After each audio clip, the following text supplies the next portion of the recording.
How to fix Roblox Black Screen Error.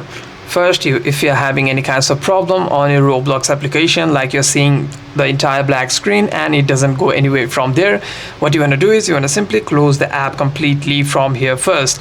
After that, you want to check for internet connection, swipe down on your control center and make sure your Wi-Fi or cellular data is turned on and is connected to a network that is actually working.